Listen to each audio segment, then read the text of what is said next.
Oh yes, Farida Nakazibwe mwagala nnyo era nga buli kaseera njagala akwate enamba emu buli mukyakola mu mawulire mu presentation na buli kisigaddewo y'omu ku bakyala bwempuliramu emirembe buli lwengenda mu maaso n'okuba nti mulaba ntandika okuba nti ndaba ensi yange enamba obubala supportive husband. Yes, bw'obanga olina mukwano gwo oba musajja wo oba boyfriend wo oba girlfriend wo, I think you should be supportive mu nsonga ezimu oba endala. Bruno Kagrammas n'okuba nti Eva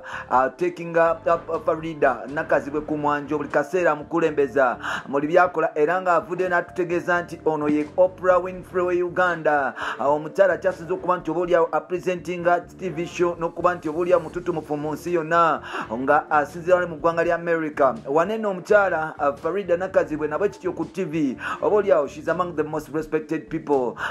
yes mu bakyala bodda ku TV she's among the respected people and still people bamuwana nti Oprah nalaba katolu bwamanga amuwana yes Brunoke naye avudde n'amugamba nti ono namba limonja tewali amusobola mpola mpola. Tukwaniriza ku mukutu gwaffe omuganzi okumanyikiddwa nga Uganda mukamuli amanya n'eddoboozi bamutanta Bijimso Rich Boy Maxud Junior made in Uganda nkwebaza gwe wenna agenda maaso n'okuba nti atuwuliriza n'okutuwa time n'ogamba n'okutambula ne Rich Boy mpola mpola asobola okuba nti kutuusaako byenina okuba nti kutuusaako big up on yourself webale kuba nti otukkiririzaamu Eva era nga webale kuba nti otubeeramu mpola mpola. Yes, kigenda gityeyo yes. Quick updates sipapa yavudde natugamba nti agenda kuta obutambi bw'abasiyazi olunaku lugenda kubeera lwakutaano bukwasi bannamawulire basobole okuba nti babulaga ensi nti bapasita bagenda maaso n'okuba nti obaolyawo beebaka ku baana bastate celebrities especially famous people gatana abagagga n'abanene mu gavumenti bagenda maaso n'okuba nti bali ebisiyaga. So atuvuddeyo avudde n'atutegeeza nti ku lunaku lwokutaano agenda tukuba nti atuwa yes obutambi buno tusobole okuba nti tubufuna. Still olunaku lugenda kubeera lwakutaano General Zamba agenda kuba nti ata video ye ey'oluyimba olumanyikiddwa nga olwaleero mbaga oluyimba luno yakoze n'omukyala w'omuzungu oluyimba lwa Tabujjo video agenda kuba nti agita still I think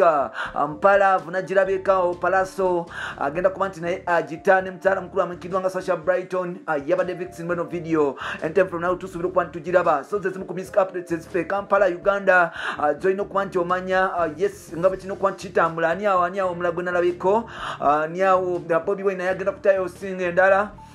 asobola okuba nti addamu okusanyusa abogizi be mpola mpola. Sofa byebyo ebitambula mu ggwanga lya Uganda. Kasooke nkutwale wa Farida Nakazibwe y'omu ku bakyala bali ku TV era bakyasinze okubeera nga bamanyi batabu ddala. Uganda egenda maaso n'okuba nti ebakkiririzaamu nti mu kusoma eggulire tewali amusinga ate nga programu ye gyakola wali ku NTV ne Spark TV emanyikiddwa nga Masose Mutya Shane egenda maaso n'okuba nti ekyaka n'okufuuka etabu buli lunaku mpola mpola. Yes, Bruno K yavudde n'agamba nti ono ye Limoja yavudde n'atandika okuba nti amusudiyamu n'okumulya akalya akamu n'okumuteeka waggulu mpola mpola. Yavudde n'amugamba nti ono Limoja ate wali amusinga bonna bamwepimamu baalema nti ono omukyala batandika okuba nti akusomera eggulire bannange nti onyumirwa mbunoofa n'okufa. Avayo n'agamba nti ono omukyala tewali amusinga kubeera wakabi tewali amusinga bulungi tewali amusinga kuba nti atukula tewali amusinga kuba nti ayogera mu eddoboozi lye libimalayo byokka kyova olaba ye amuyitira Oprah Winfrey Oprah mpola mpola nti ono wa tabu ddala. Jjukira Farida Nakazibwe ne Bruno K ebintu bikyagenda maaso n'okuba nti bitubuzaabuza abalala bagamba nti byebyo abalala bagamba nti nedda bya just ate nga nabo bagamba nti mami Sandea ebintu bigenda maaso n'okuba nti bitambula oli bwayitako munne Hajati oli bwayita munne Sani naye ng'ate agagenda mu nkubo n'okuba nti gatambula tetumanyi oba bituufu oba si bituufu. Kitubeza okuba nti obaolyawo Bruno K agenda maaso n'okuba nti anyumirwa essavu era mukyala mukulu amanyikiddwa nga Farida mbu yes mbu essavu agenda maaso n'okuba nti alinyumirwa era nga ebintu agenda maaso n'okuba nti abigomerwa nnyo abiryamu mpola mpola. Sofa tumanyi ebintu nga birina okutambula nti system egenda maaso n'okuba nti ekyuka olwaleero omuntu akola kino olina akola kiri naye nga sofa Bruno kagamba nti yes ekijja kijje omukyala yamusingira era nga mu Uganda tewali mukyala amusinga kusoma mawulire no opinion ye njagala nawe ogende mu comment section otandika otubulira ku Farida Nakazibwe ne bakyala abalala ani gwe asinga okuba nti akuweerereza ku TV ani gulaba ku TV n'osanyuka ni asobola okusinga okuba nti akusomera eggulire era ni gwotalanga Limoja. Sofa Farida ne Bruno K mbu abamu balina working relationship mu music industry nga bagamba nti oboolyawo Farida agenda maaso n'okuba nti asupportingawo n'okuyambako omukyala musajja mukulu amanyikiddwa nga Bruno as a manager mpola mpola era nga Bruno K avayina ategeeza nti ye tewali kiriwo naye ng'ate ebiseera ebisinga babeera bonna mu kuba nti butuwa bonna babukoze bagendako ne mu faamu ne mu nsiko ne babeerako eyo ne byobufaananyi babutuwa basiiba ewaka bonna babeera babiri ebiseera ebisinga ne ku sirena tebavaawo babiri kwegamba ekintu ekyaleeta bannayuganda okutandika okulowooza nti obaolyawo essuubi lya musajja mukulu amanyikiddwa nga Bruno K okuba nti akwatamu obaolyawo agenda mu maaso n'okuba nti anyumirwa ensi Uganda buli omu buli lwofuukasita ebyo bye bitandika ne mu nsi yonna naye ng'ate Farida avaayo n'agamba nti ono mutamanyi wange sitalina kyankolangako newankubadde nga amagala wabula ng'ate waliwo abawala bagenda maaso n'okuba nti bakomplaininga nti Farida yabajjako omusajja waabwe nti omwana ono amuludanga